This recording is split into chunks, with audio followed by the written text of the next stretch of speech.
mendidihkan air. Kalau boiling water Sedang mendidihkan air. betul, lagi mendidihkan air. Terus sebelah kiri sini kanan, sebelah kiri ya kiri itu ada tombol on off. Terus habis itu ada selang pertama, itu adalah masuknya aliran listrik. Boleh mau geser ke sana juga boleh. Yang bagian kedua itu adalah masuknya pure water. Kelihatan? Boleh geser lagi. Yang ketiga yang terakhir adalah pipa untuk pengeluaran air. Nah, pipa ini pembuangan air gak boleh kalian naikin, gak boleh kalian otak-atik, takutnya bocor. Ya. Terus kalau pipa ini pastikan dia itu mengalir ke dalam sink. Kalau misalkan ternyata tokonya nggak bisa ke dalam sink, boleh ke ember juga boleh. Ya, kita lanjut lagi ke pencuciannya. Pertama-tama kita harus matikan mesinnya itu, matikan tombol on off-nya, dan jangan lupa matikan MCD-nya. Terus kita buka penutupnya. Jadi penutupnya pertama seperti ini. Penutup awal itu harus dibuka dengan menggunakan 5 baut ya. Terus ada styrofoam. Styrofoam ini pastikan jangan patah, takutnya air panasnya tidak secara maksimal. Oke, terus habis itu yang ketiga ini ada penutup yang dibukanya menggunakan 10 baut. Bautnya kecil-kecil. Kayak gini. Tinggal buka aja, bukanya hati-hati pelan-pelan karena ini panas. Pakai lap biru aja. Boleh, pakai kain lap biru boleh, mau pakai obeng boleh. Pastikan jangan sampai kena tangan kalian. Oke, setelah itu kita siapkan takaran airnya berapa banyak?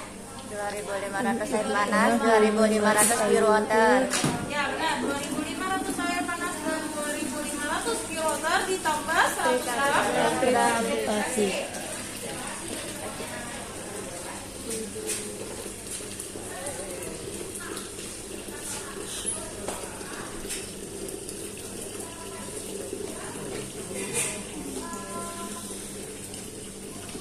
Terus kita tambahkan pure water aja.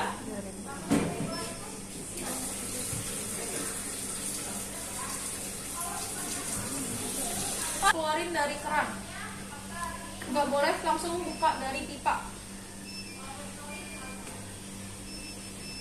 Ada yang tahu? Fungsinya pertama, kita harus mengaliri keran itu menggunakan citric acid. Jadi kita sambil membersihkan bagian dalam keran. Yang kedua, ada toko yang mungkin dia tidak langsung saluran pipa pembuangan itu ke sink. Jadi harus dikeluarkan dulu setengah. Jangan langsung semuanya. Jangan langsung pada saat masih full kalian buka. Mau siapin ember itu juga gak bakalan cukup penampungannya. Jadi kalau bisa dibuang dulu setengah, sisanya baru kita buka. Kayak gitu. Jadi itu lebih meminimalisir. Karena kan yang kita bersihin itu air panas ya, takutnya kalian cedera. Jadi pastikan sudah setengah, dikeluarin dari teko menggunakan keran. Habis itu sisanya baru kalian buka menggunakan pipa pembuangan. Tapi kalau mungkin tokonya, Kak, pipa pembuangan itu langsung pasti itu boleh langsung buka. Gitu, oke? Selanjutnya kita buka dulu bagian atasnya. Jadi ada yang belum pernah lihat bagian dalam mesin air panas? Pernah lihat? Oh, ada ya. Jadi di dalamnya ada apa aja? Ada pemanasnya. Iya, pipa pemanas itu ada 3 baris. Sensor minimum dan sensor maksimum, betul. Terus ini ada pipa tabung pembuangan.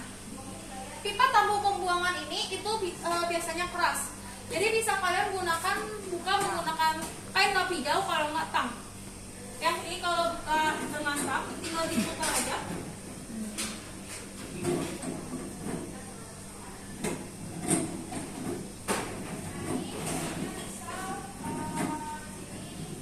Semua mesin air panasnya sama apa beda? Sama. Ya.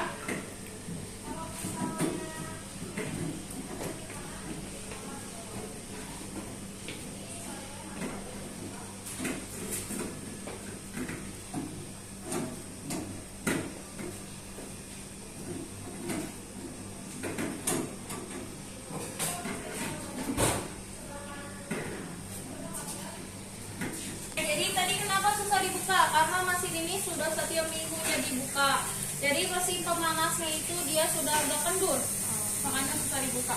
Oke, Jadi untuk pembersihan sendiri itu pastikan airnya habis sampai bawah.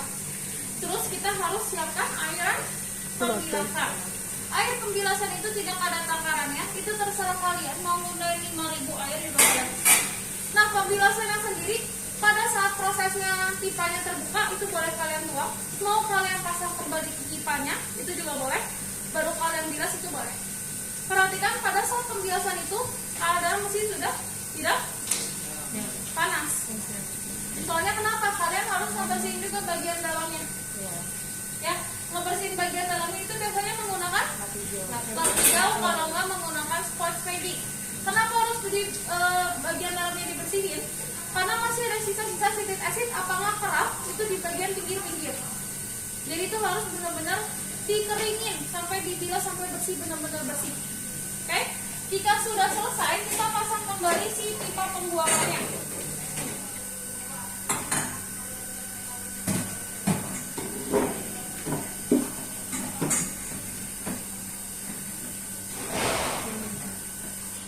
Pancingan itu bisa menggunakan 5.000 air panas. Yang penting pastikan bahwa air pancingan itu sampai menutupi sensor minimum atau enggak 3 besi yang untuk pemanas yang tadi kamu bilang, biar si plat pemanasnya itu tidak gosong.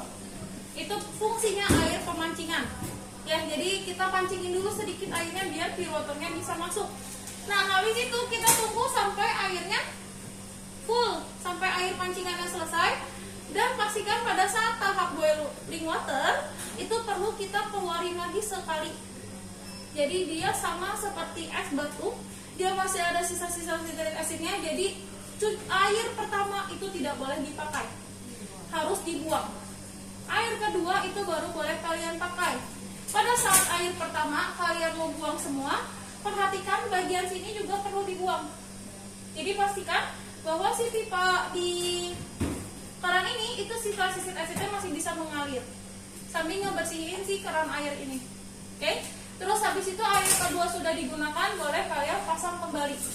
Dan sebelum kita gunakan air panasnya, pastikan bahwa si temperatur sudah mencapai 99. Jadi jangan sampai kalian masak black tea, masak milk tea atau jasmine tea menggunakan air yang dia masih 70-an. Takutnya malah si aroma tehnya tidak keluar. Kayak gitu ya. Sampai sini ada yang ditanyakan? Tidak? Mungkin tambahan dari aku, bagian luar sini juga harus dibersihin. Kenapa? Jangan sampai ada sisa-sisa bekas air, bercak-bercak air. Terus kemudian mungkin ada yang nanya, Kak, ini bagian keran boleh dibuka atau enggak? Ternyata sofa saya sudah berkarat. Itu sebenarnya bisa dibuka, tapi tidak disarankan. Kenapa? Takutnya setelah kalian bisa buka, tapi kalian nggak bisa pasang kembali, malah bisa membuat kebocoran secara jangka panjang. Atau enggak ternyata dia bakalan bisa rusak mesinnya. Oke? Terus habis itu pencuciannya sendiri itu berapa lama sekali? 3 kali. 2 kali. Sebulan sekali. Sebulan apa seminggu? Sebulan. Sebulan ya. Sebulan sekali. Takarannya berapa? 2.500 panas, 2.500 water, 100 100.